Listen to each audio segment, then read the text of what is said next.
कांग्रेस की बात करते हैं। मनरेगा बचाओ संघर्ष अभियान चल रहा है। एक दिन का उपवास कार्यक्रम है, सांकेतिक धरना प्रदर्शन है। जिला कांग्रेस के नेता कार्यकर्ता उपवास करने वाले हैं। सुबह 11 से शाम 4 बजे तक उपवास पर रहेंगे कांग्रेस के नेता। मनरेगा को लेकर कांग्रेस प्रोटेस्ट कर रही है। एक पूरी तरह से राजनीतिक तौर पर रणनीति बनाई गई ताकि केंद्र की मोदी सरकार को भी घेरा जाए। फरीदाबाद में महात्मा गांधी पार्क में सभी जिला कांग्रेस के नेता उपवास करेंगे। रोहतक में भी अलग अलग जगहों पर उपवास के जरिए विरोध प्रदर्शन किया जाएगा। गुरुग्राम में भी कांग्रेस के नेता विरोध प्रदर्शन करते नजर आएंगे। सीधे आपको सबसे पहले गुरुग्राम ये चलते हैं, हमारे साथ करण जयसिंह जुड़े हुए हैं। उसके बाद हम आपको फरीदाबाद और देवेंद्र दांगी जो कि रोहतक से हमारे साथ जुड़ेंगे, हमारे ब्यूरो, उनके पास भी आपको ले चलेंगे। लेकिन सबसे पहले करण, आप बताइए गुरुग्राम में किस तरीके से विरोध प्रदर्शन किया जाएगा, कौन कौन से नेता यहाँ पर पहुंचेंगे, उपवास रखा जाएगा, प्रदर्शन किया जाएगा?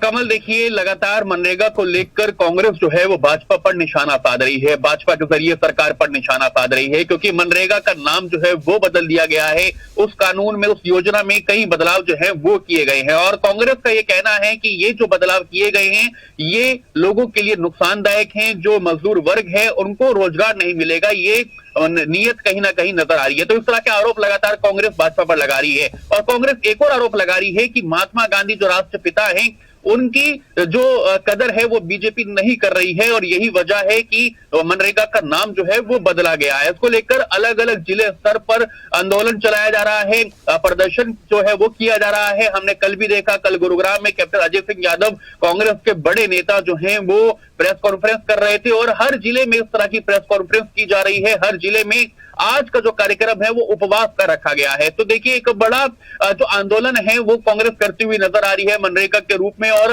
लोगों को साधने की कोशिश है कि लोगों को जोड़ा जाए किसी तरह से। और आज का जो कार्यक्रम है वो हर जिला जो कांग्रेस कार्यालय है वहां पर उपवास रखा जाएगा। कांग्रेस के जो जिला अध्यक्ष हैं वो इसमें शामिल रहेंगे, पूर्व मंत्री शामिल रहेंगे, पूर्व विधायक शामिल रहेंगे। 11 बजे से लेकर 4 बजे तक ये उपवास रखा जाएगा और निशाना कहीं ना कहीं भाजपा पर साधने की तैयारी है, क्योंकि लगातार बीते कई दिनों से मनरेगा को लेकर जो सियासत है वो गरमाई हुई है और कांग्रेस लगातार बीजेपी पर निशाना साधते हुए नजर आ रही है। तो आज का कार्यक्रम भी उपवास का रहने वाला है। कांग्रेस के जो तमाम नेता हैं वो उपवास पर रहेंगे 11 बजे से लेकर शाम के 4 बजे तक। इसी तरह से उपवास करके अपना जो विरोध है वो दर्ज कराने का काम जो है कांग्रेस के कार्यकर्ता करेंगे। शुक्रिया जानकारी के लिए, लेकिन बने रहिए हमारे साथ। देवेंद्र दांगी रोहतक से जुड़ चुके हैं, उनसे बातचीत करते हैं। देवेंद्र, रोहतक में अगर देखा जाए तो रोहतक तो राजनीतिक राजधानी कही जाती है हरियाणा की। यहाँ पर कांग्रेस पार्टी उपवास करने वाली है। मनरेगा संघर्ष यहाँ पर किया जा रहा है, मनरेगा बचाओ संघर्ष अभियान। तो कौन कौन से नेता यहाँ पर रहेंगे?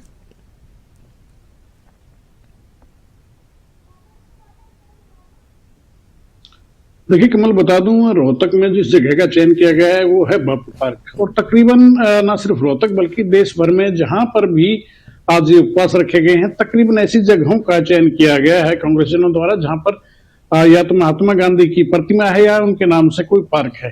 क्योंकि मनरेगा का देखें महात्मा गांधी के नाम से जुड़ी हुई योजना थी, तो इसलिए भी इसे खासतौर से चयन किया गया ताकि इस नाम के जरिए भी एक मैसेज अपने आप दिया जा सके। दूसरा क्या है कि अहिंसा का रास्ता जो है वो कहीं न कहीं एक मैसेज देने का प्रयास किया गया है कि महात्मा गांधी ने जो रास्ता दिखाया था उसी रास्ते पर कांग्रेस आगे बढ़ रही है। उसी तरह से आज का दिन जो रखा गया है वो कांग्रेस पार्टी की तरफ से रखा गया है उपवास का दिन। उपवास के साथ धरने पर बैठेंगे ये लोग और रोहतक में बापू पार्क है, डी पार्क भी बोलते हैं उसे, हालांकि उस जगह पर ये उपवास पर कांग्रेस कार्यकर्ता 11 बजे बैठेंगे, शाम 4 बजे तक उपवास पर रहेंगे। यहाँ की अगर बात करें तो पॉलिटिकल कैपिटल कही जाती है नेता प्रतिपक्ष चौधरी भूपेंद्र सिंह हुड्डा का निवास यहाँ पर है, यहाँ से चंद कदम की दूरी पर है।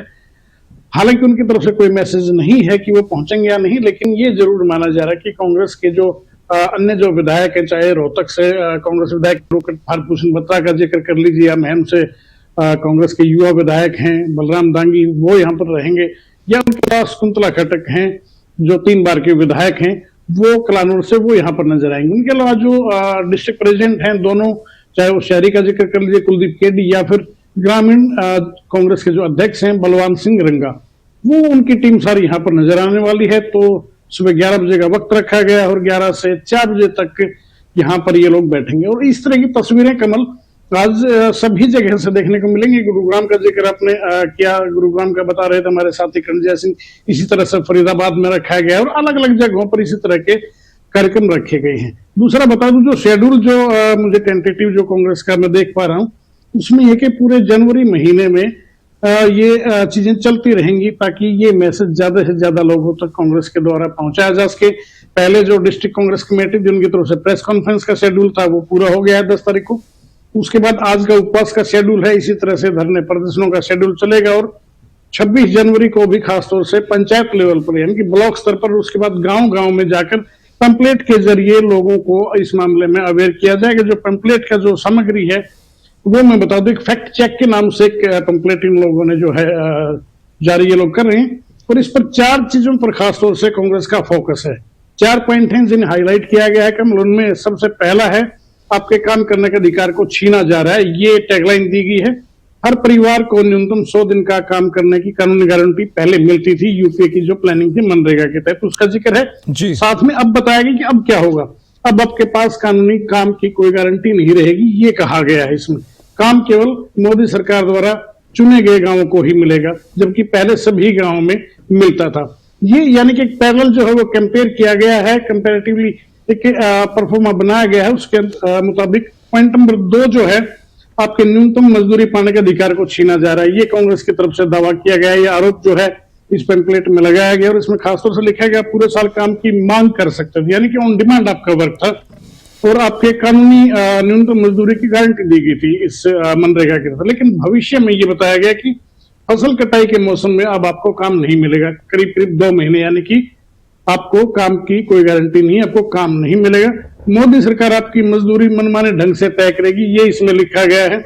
इसके अलावा पॉइंट नंबर 3 का मैं जिक्र करूं तो उसमें लिखा गया आपकी ग्राम पंचायत को दरकिनार किया जा रहा है, यानी कि कहीं न कहीं ये मैसेज देने का प्रयास किया जा रहा है कि जो ग्राम पंचायत जो है तो उसके अधिकारों को कहीं न कहीं वो पीछे किया जा रहा है। सरकार अपनी मनमानी थोप रही है, केंद्र सरकार। इसमें जिक्र किया गया कि अगर आपको पंचायत के माध्यम से अपने ही गांव में विकास के लिए काम मिलता था, पहले ये जिक्र किया गया है। आपके काम में मनरेगा मेट और रोजगार सहायकों को सहयोग मिलता था, इन दोनों का सहयोग मिलता था। लेकिन अब क्या होगा उसके बारे में लिखा गया, अब आप कहां पर और क्या काम करेंगे मोदी सरकार अपने पसंदीदा ठेकेदारों के माध्यम से मनमाने ढंग से तय करेगी। ग्राम पंचायत के इसमें कोई हस्तक्षेप नहीं रहेगा, ये कहने का प्रयास है। अब आपको किसी मेट या रोजगार सहायक का सहयोग नहीं मिलेगा, यानी कि आपको जो गाइडेंस है या सहयोग जो है वो नहीं मिल पाएगा। 3 नंबर पॉइंट है। चौथा पॉइंट जो है वो बड़ा महत्व रखता है, कमल बता दूं तो इसका जिक्र बाकायदा पिछले दिनों आपने देखा होगा कांग्रेस जनों की तरफ से जो बड़े नेताओं की तरफ से जो प्रेस कॉन्फ्रेंस की गई, चाहे उसमें नेता प्रतिपक्ष भूपेंद्र सिंह हुड्डा का जिक्र कर लीजिए या फिर जिक्र कर लीजिए पीसीसी चेयरमैन राव साहब का। ये खासतौर से इन चीजों का जिक्र किया था। दीपेंद्र सिंह हुड्डा ने भी जिक्र किया था पिछले दिनों प्रेस कॉन्फ्रेंस 2 दिन पहले रोहतक की। दीपेंद्र हुड्डा ने भी इस चीज पर सवाल उठाया था और वो पॉइंट इसमें भी इंक्लूड किया गया है। 4 नंबर पॉइंट है ये कि राज्यों पर अतिरिक्त वित्तीय बोझ डाला जा रहा है, केंद्र हाथ खींच रहा है। इसमें लिखा गया कि आपकी मजदूरी का 100% भुगतान जो है वो केंद्र सरकार करती थी, इसलिए राज्य सरकार बिना चिंता या कठिनाई के आपको काम उपलब्ध कराती रहती थी। अब आगे क्या होगा उसके बारे में लिखा गया है इसमें कि अब राज्य सरकारों को आपकी मजदूरी का 40% हिस्सा खुद देना होगा। खर्च बचाने के लिए हो सकता है कि वो काम उपलब्ध ही ना करें। तो इस तरह का जो है ये फैक्ट चेक के नाम से एक पंपलेट इशू किया गया है और आगामी जो प्लानिंग है वो ये है कि इसे ग्राम पंचायतें जो हैं या ब्लॉक स्तर पर और उसके बाद गांव गांव ये कार्यक्रम आयोजित किए जाएंगे। चौपालों में जाकर बाकायदा जो कांग्रेस के जो वर्कर हैं, जो कांग्रेस के जो जिला ब्लॉक या ग्रामीण स्तर पर जो पदाधिकारी हैं, कांग्रेस के वर्कर हैं, पुराने वर्कर, उनकी मदद से ये पंपलेट्स जो है गांव गांव पहुंचाए जाएंगे ताकि फैक्ट चेक के माध्यम से लोगों को बता सके कि क्या नफा है, क्या नुकसान है, पहले क्या था और अब क्या किया जा रहा है। तो इस तरह की प्लानिंग इसलिए की गई है कि अंतिम व्यक्ति तक जो बिल्कुल एक श्रमिक वर्ग है, जिसे सुबह की रोटी नसीब होगी तो शाम के बारे में सोचना पड़ता है, कमल शाम की रोटी का जुगाड़ कैसे होगा, उन लोगों तक ये मैसेज पहुंचाने का प्रयास कहीं न कहीं कांग्रेस की तरफ से किया गया है कि जो मनरेगा का सिर्फ नाम नहीं बदला गया है, सिर्फ विकसित भारत की जो जी राम जी जो कहा जा रहा है, जी तो ये सिर्फ नाम नहीं बदला गया है बल्कि इसके मूल प्रारूप, इसकी आत्मा को ही बदल दिया गया है। ऐसा मैसेज देने का प्रयास जो है वो कांग्रेस की तरफ से किया जा रहा है। इसी के चलते ये पूरा शेड्यूल जो है, ये टेंटेटिव जो मैंने बताया अभी, ये देश भर में कांग्रेस इस पर काम करते आगामी दिनों में नजर आएंगे। देखने वाली बात ये होगी जी किस तरह की तस्वीरें आती हैं, कितना ये मैसेज कांग्रेस पहुंचा पाती है गांव के सतर पर श्रमिक वर्ग को जो कहें अंतिम व्यक्ति तक। और इसके अलावा मैं अगर बात करूं तो इसको डिफेंड करने के लिए वो भाजपा की तरफ से भी फुल प्लानिंग की गई है। जी जैसे आपने देखा पिछले दिनों की जो कांग्रेस की तरफ से प्रेस कॉन्फ्रेंस की गई, सेम उसी पैटर्न पर बीजेपी नेताओं ने भी प्रेस कॉन्फ्रेंस की और ठोक कर जवाब दिया। कहा गया सीधा सीधा कि जो आप सिर्फ नाम क्या लेते हैं, नाम आप जिक्र करते हैं महात्मा गांधी का, उनकी नीतियों का अनुसरण कांग्रेस नहीं करती है। तो नाम और काम को लेकर खासा हंगामा रहा और आने वाले दिनों में मुझे लगता है कि इस मामले पर और भी तलखी जो है वो कांग्रेस और भाजपा के बीच देखने को मिलेगी। बयानबाजी जो है वापस में और तेज होने वाली है। कमल, बहुत बहुत धन्यवाद, विस्तार से आपने इस खबर पर जानकारी दी है। आपसे अपडेट हम लेते रहेंगे, दिन भर क्या तस्वीरें सामने आती हैं, नेता क्या कहते हैं वो भी सुनाएंगे। हमारे साथ फरीदाबाद से जुड़ चुके हैं राजा पटेल, बातचीत करते हैं। राजा, फरीदाबाद में कौन कौन नेता दिखाई देंगे?